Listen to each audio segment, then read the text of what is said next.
that most women can't do a single pull-up. They jump up on this bar, kicking their legs to try and gain momentum, only to come down feeling like they failed. And it's funny because every single time that women come up to me talking about pull-ups, they always say the same exact thing.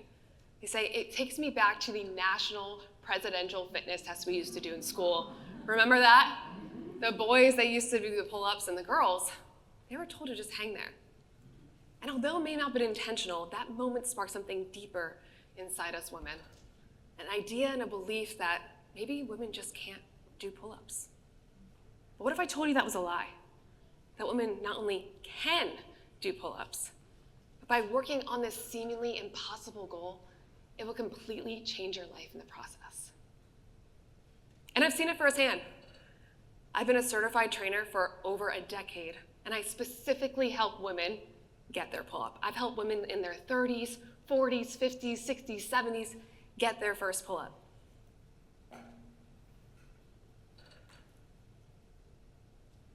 And I'm also a former biochemist turned 6-time American Ninja Warrior. So naturally, people would come up to me and say, Angela, you're a ninja? I just want to be able to do one pull-up. And when I went online to research how to teach women pull-ups, everything I found online was not only intimidating, mostly written by men, but also missing important pieces. And when I realized in the process that the pull-up is not just a physical challenge or the physical skills required in order to get there, it's a mental skill that requires reprogramming. And that by once you work on this impossible skill, it will redefine what is possible for you both on and off the pull-up bar. Now I know what you're thinking. Actually, I'm sure that I know what you're thinking. So I want to spend the next few minutes dispelling a few of the common misconceptions I hear from women when they come to me to try and do this goal. Because you're not too old, you're not too heavy, and you're not too weak to get a pull-up. Let's start with the first one, the one that I hear most often. I'm too old and it's too late to get a pull-up. But the deeper fear beneath that is the need for certainty. Certainty that you won't fail. Certainty that it will work out. Certainty that you won't hurt yourself or embarrass yourself in the process. But certainty is the biggest dream killer of it all because it keeps you from ever actually taking that first step. One of my clients, Karen, was a busy mom in her 50s, and she was also an avid runner. And when she came to me, she said, Angela, I couldn't possibly do a pull-up. I couldn't do one in high school. How am I going to be able to do one now? And I get it. When I tore my ACL on American Ninja Warrior, which is a whole other TED Talk for a different day, I had the same exact thoughts. Can I really come back from this? Am I past my prime? So how do we take a step forward when you're frozen and uncertain of the outcome? So together, Karen and I decided to start small. First, we just hung from the bar. Even if it was for 5 seconds, even if it felt awkward. And here's what's wild. By working on hanging daily, she was improving her grip strength. And grip strength is actually correlated to better overall health and longevity. So while she hopped on that bar thinking, oh, what if I get hurt or I'm too old? She actually had the potential to add years to her life. Then step 2, we added her power song. So before she even touched the bar, she would dance out to her favorite track.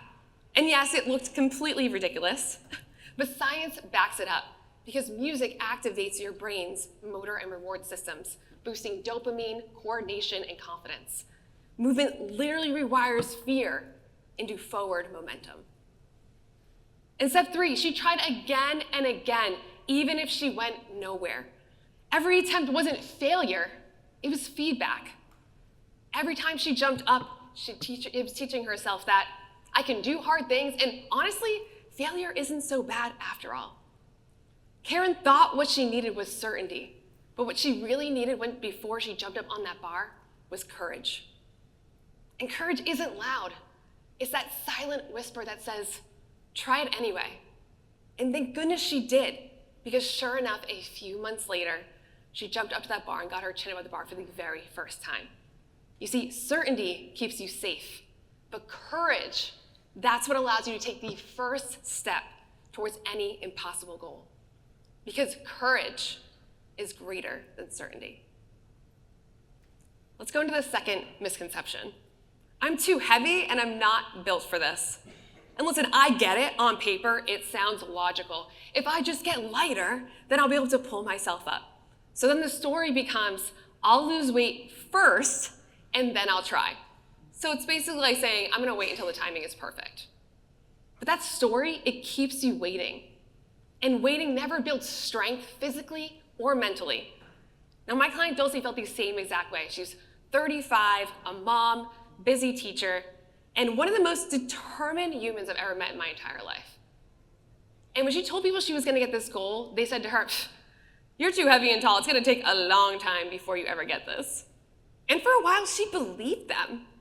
She thought she needed to be the perfect size or the perfect height or wait till she had the perfect amount of time to work on it. But perfection is the greatest procrastination tool of it all. So we started focusing on, instead of shrinking her body, we focused on strengthening it in the right way. Because the truth is, in life, we're constantly pushing things, right? All day, pushing things away from us, physically and mentally. Doors, strollers, grocery carts, but we rarely are pulling anything. We never activate those muscles in our back that are key in the pull-up. So with Dulce, step one was all about the foundation. We trained at the bottom of the pull-up, the part where most of us look past and skip over, training the right muscles and focusing on the area that was actually gonna move the needle for her so she can get up on that bar. Step two, we broke up the pull-up into phases because nobody runs a marathon on day one, right? At least I don't think so. So why would we jump up on the bar and just expect to get our chin above it, right? We built strength in 8 different phases and we celebrated every single micro win. The hang, the shrug, the slight bend. We mapped out each part and just worked on it one step at a time. In step 3, she integrated this work into her crazy, busy life. So we kept the workouts intentional, we kept them short for her goal, and she showed up every single day, even after long days of work, even after putting the kids to bed, even if it was messy, and even if she was tired, because perfect wasn't actually the goal. Consistency was. Then less than a month later, she pulled herself all the way up. Not only 1, 2, 3, and now she started adding weight to her pull-ups. Weight to her pull-ups after being told she was too heavy. She went from believing that she wasn't built for it to redefining what built even means. You see, you don't need to be perfect to be ready to begin. You become ready by showing up over and over, especially when it's not perfect. Because consistency is greater than perfection. And last but not least, the third one. I'm just too weak to get a pull-up. And while this sounds like a physical barrier, what's underneath beneath that is, I'm gonna try this when I feel confident. So you think, okay, if I build strength first, then my confidence is just going to magically appear. But it never does. And one of my clients, Reiki, she believed the same thing. She thought if she could just build strength first, that she would get up and be able to do that pull-up. So I started working with her, and the first thing I noticed when we were working together was that her back muscles, they weren't firing. Her lats, which are the real key to the pull-up, were asleep.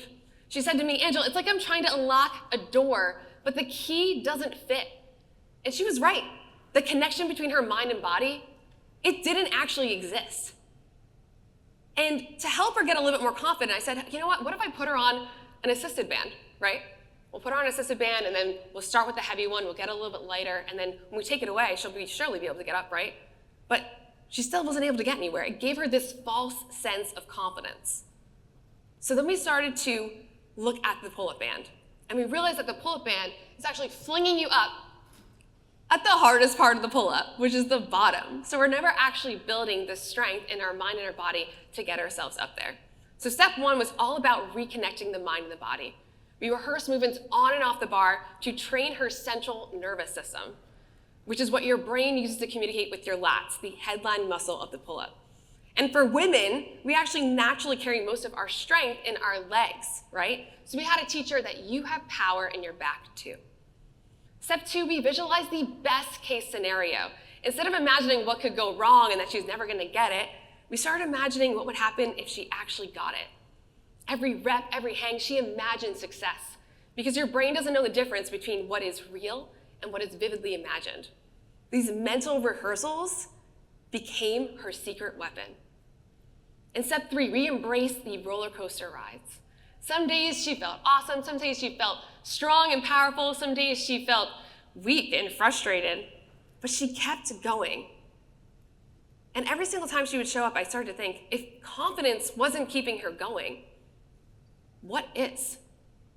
And I realized it was something deeper, something stronger. It was conviction. And conviction doesn't mean that you feel confident. Conviction believes that you believe so deeply in your goal that you're going to keep going even when it feels impossible, even when you're not sure if you're going to be able to get it. You have this deep belief inside you that you are going to make it happen. And thank goodness she kept going, because one day for Reiki, you'll reach your goal. Where she once struggled to do just one pull-up, now she's doing pull-ups everywhere. And literally her husband is telling her to get down from places because she's scared. When you realize that confidence is just a feeling, but conviction is a decision, you've literally become unstoppable. Conviction is greater than confidence.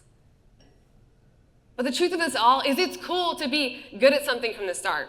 But what's even way more powerful is having the courage to be bad at something long enough to get good. Because working on a pull-up consistently and humbly and celebrating every shaky rep, every messy attempt, and sticking through it in the messy middle, that's not just fitness, that's life. If you remember anything from me today, I want you to remember this. You're not too old to begin again. You're not too heavy to rise. And you're not too weak to pull yourself up. Because strength isn't something you have before you begin. It's something you build by beginning. So yes, I teach women how to do pull-ups, but what I really teach them is how to stop telling themselves that they can't. Because once they pull that chin above the bar, they always tell me the same exact thing. If I can do this, what else have I been telling myself I can't do? And maybe your bar isn't a pull-up. Maybe it's the dream you've been too scared to start, or the goal that you think it's too late for, or the version of yourself that you haven't even met yet. Whatever your bar is, you don't need certainty, you don't need perfection, and you don't even need to be confident. You just need the courage to begin, the consistency to stay in it, and the conviction to see it through.